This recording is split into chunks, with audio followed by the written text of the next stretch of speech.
President Buhari pikin Zahra she don't come outside now come give Sahara Reporters 7 days ultimatum, and according to her she said they need come apologize and withdraw the statement where they label against her. For now we no know right now Sahara Reporters they don't bring us matter, and according to them they thought say President Buhari pikin collabo with wetin be this man name Dino. They join hands together with other top officials where they go dupe government money for Nigeria. According to matter wey reach us, Dano for now we no know I mean be one of President Buhari ally. They work hand in hand.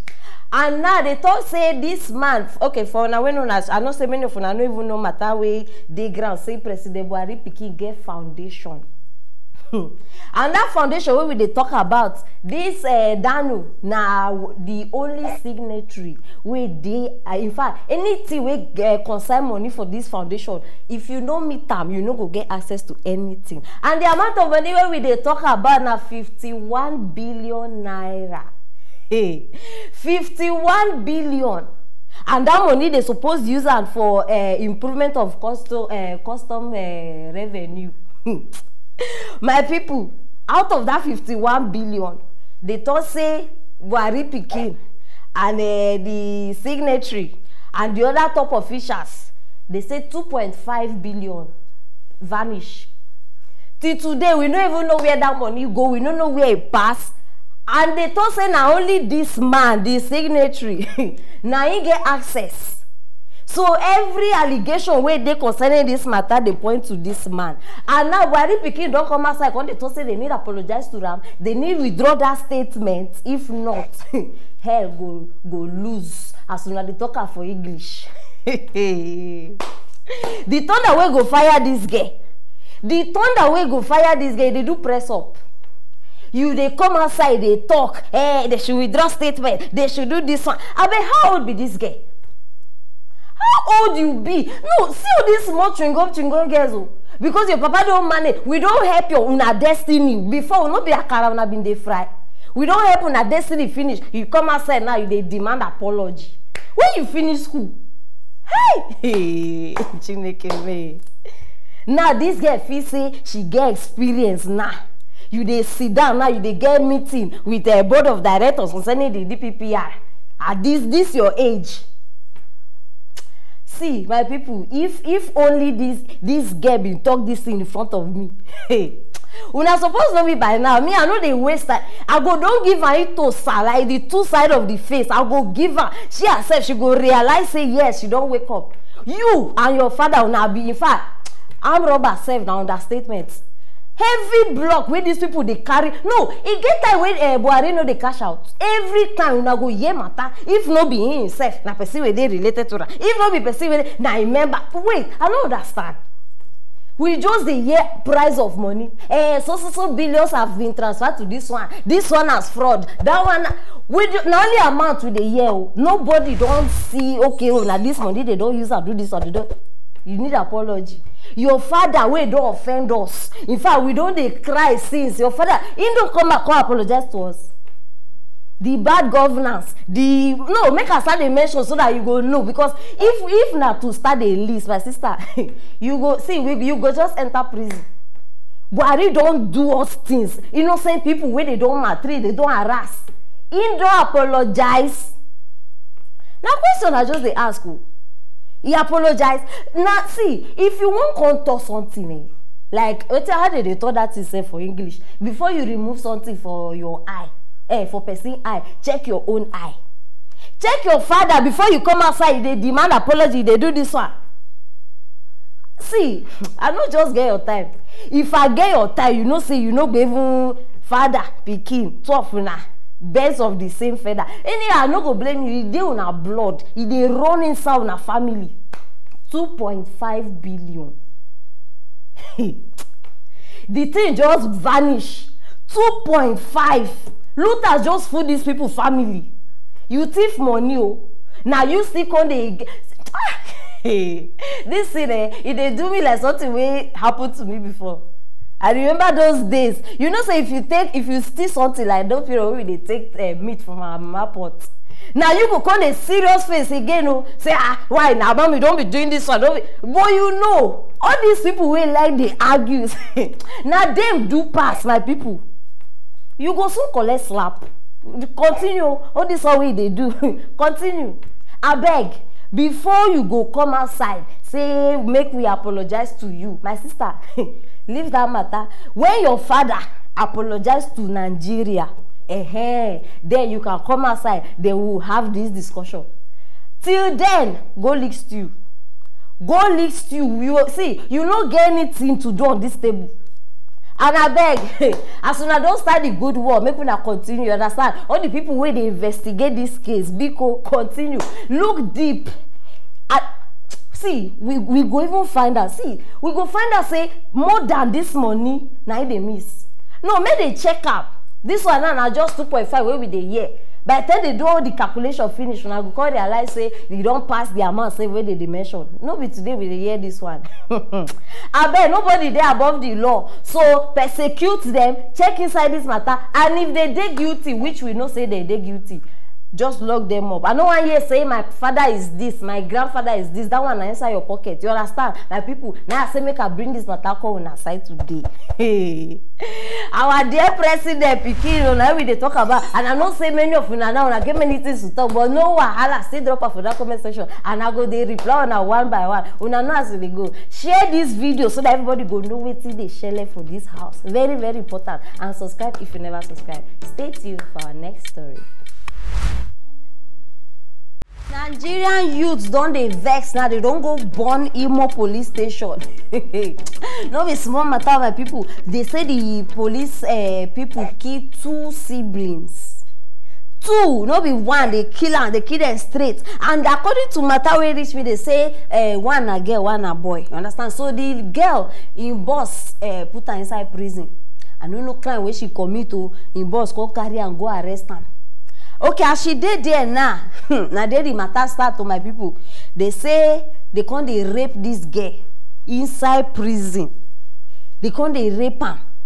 And as they rape her finish, they can't serve her food. Be like say the food get one poison or something. I don't know where they go bring the food from. After she eat that food, now they will all start. She no con dey feel herself again. She no con dey feel. Instead of me they carry and go hospital. As smart as our police officers are, make I not say foolish. As smart as they are, they go carry the girl, go their house. Now they meet the brother. As they reach the house now, now so they come tell the brother say, now your sister be this, so carry her go hospital. The brother say, how you go tell me make her carry my sister go hospital? No, before on her hand she been there. Now so the girl start to explain. Before she go even finish explanation, like she dey explain, give the brother everything where she experienced for there. And so this girl just pass out right in front of him brother. Now so the brother won't start they attack police people. Say una must bring my sister back. Una know how those movements they go. And so they shoot the brother the life and direct. And so this guy just die. So as I talk to now. Imo police station, they on fire. They burn they carry the 2 dead body, put out in front of the police station. They burn the police station itself. They can't burn all their patrol cars. They burn. In fact, no be small burning. So I bet for now, when no wait till they shell now. Join me, make we watch the video. When I have a police station issue,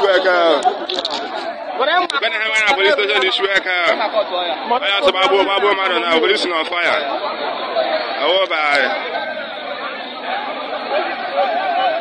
Sugar is on fire, police station is on fire.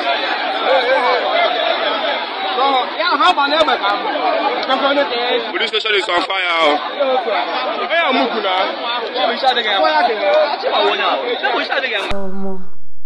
Nigeria.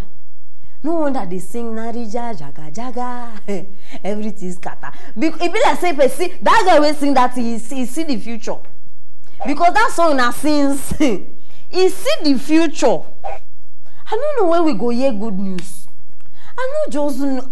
Hey, good news now can't be like, wait till we even call ourselves. It be like money. It hard to find. Good news in Nigeria. In fact, you feel even find money, save money where everybody they complain, no money, no money. You go even find money before you go find good news. I know this one will happen now. Person go tell me, Madam Aproko, there is no governor. There is no governor. No that place now as it happen. No, he travel. I be they sleep. I be see. I don't tire. If you know how I don't tire for all these officers, anything uniform in Nigeria now, it make me like make I just carry gun shoot. Anything uniform, they know they value life. They know just the value, and they preserve their own. But when it comes to other people on, they don't even care. I beg my fellow youths, I they talk to those ones where they burn that place now. See, I know so when they do this out of anger. Relax. Before I go to say they can't support police people, I know if you do. But what I want to tell you now be say, see, this thing when they do burning of the police and this one, no be the solution. Una know they get me. See, you go burn police station. You burn the cars. The people who commit the thing, they don't go. So you go just they continue to the burn one police station to another, they go continue to the build. And the same people who make that crime, they go put them in another police station where another crime will still happen.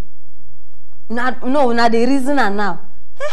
So if you want to deal with something, I bet me I know like violence, but this one, forget that. You understand? If you want to deal with something, deal with something. This police station one that they do. Because now, my people, if we say Ungwanome will report, may court enter inside, may this one that's in 2030.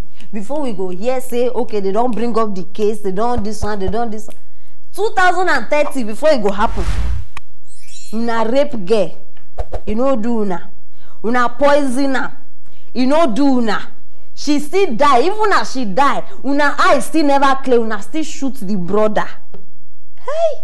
Hey. See, if you know, listen very well because I know they joke. If you know say they watch me now, your father na uniform person. If you know be prayerful person, you are in fact you are on the verge of falling. Because normally not supposed better for you because see all our prayers it go against all of una.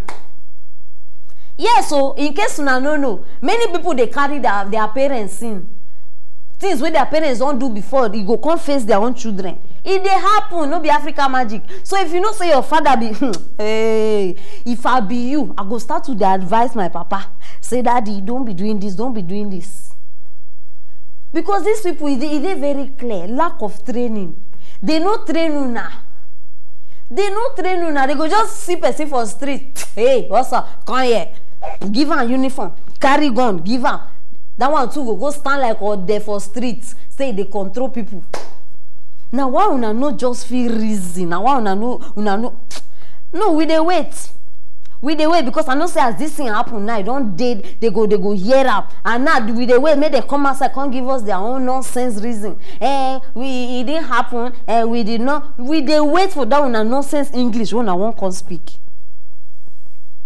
I beg for una way they there because I hear say 2 witnesses even see them. Say they see as the thing happen.